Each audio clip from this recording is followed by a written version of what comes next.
always a pleasure to talk to you about your roles because I remember The Machinist and your dedication to making your characters work. So how much does the physicality inform the role for you in general? I think it's vital, otherwise I wouldn't bother, because it's not, it's not easy losing that weight or gaining that weight or whatever. But, hey, look, I look at you and your physicality tells me something about who you are, and you do the same, and we all do the same.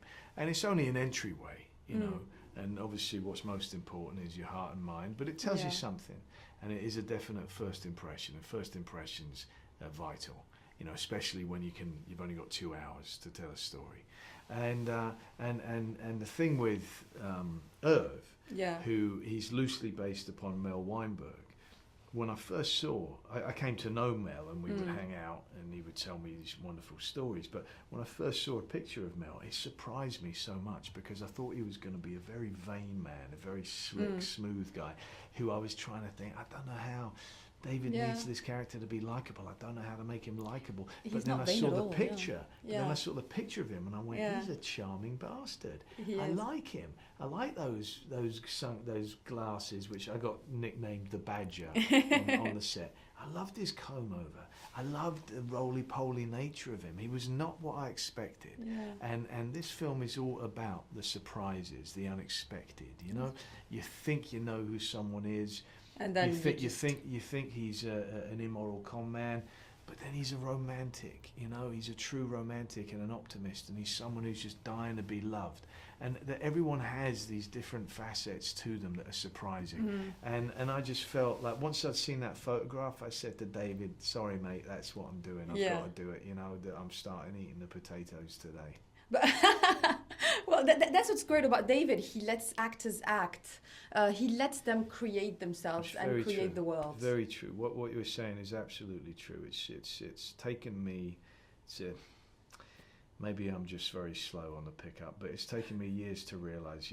You've got no hope of giving a good performance unless the director allows you that, because obviously they create the atmosphere, but they create a sense of either you must be a slave to a vision that will not budge, which can often feel very unnatural, or you can be a kind of cooperative team, a gang, who wants to see what happens. And in that seeing what happens, you get the most wonderful things happen. And when you've got a director who's as good of a writer as well as David is, he adapts it for what just happened. So that can change everything. And it makes it so much more natural. You and I talking right now, even under these false conditions, I don't know what you're going to say, you don't know what I'm going to say. And it's nice when you can actually act that way. And you're not really sure ever what's going to happen, and he gets the good people around him. But you're absolutely right. A director allows a good performance. We're talking about awards. Obviously, you won an Oscar because of a film that was directed by David as well. You seem to me like someone who lives in his own world anyway. So do awards mean to you a lot, or, are they cherry on top? They mean what I believe they should mean, people are wonderful, and it's totally human that people decide to say, let's have a celebration once a year and name best film, best actor. Take it with a pinch of salt, We're not athletes who are crossing a 100-meter dash and who gets first. It's opinion. That's what it is. You've only got to look at the history of Academy Awards to realise there's just some of the most talented people ever who missed out on awards or who've never received awards at all. Nominations. So you've got to take it with some fun, and you've got to take it as the very human effort that it is. And I'm incredibly appreciative. I'm so happy that. I'm really surprised with this one because I view it. Great, come on. Well, thank you very much, but I very much view it as an ensemble piece. Yes, it is. And so the SAG ensemble piece, I could see maybe that one. That one wasn't quite as much. Without sounding arrogant, I thought we've got a chance with that one. My response was, I went, fuck me, when someone said to me, "You just got nominated."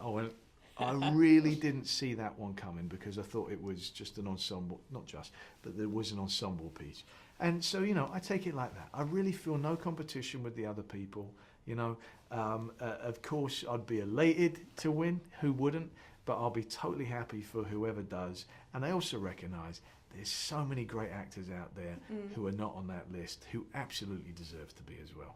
You're such a great guy, Christian. What's the character you're most recognized for? Sorry. Oh, Batman. Of course, it's Batman because that's all ages, you know. So it's Batman. Yeah.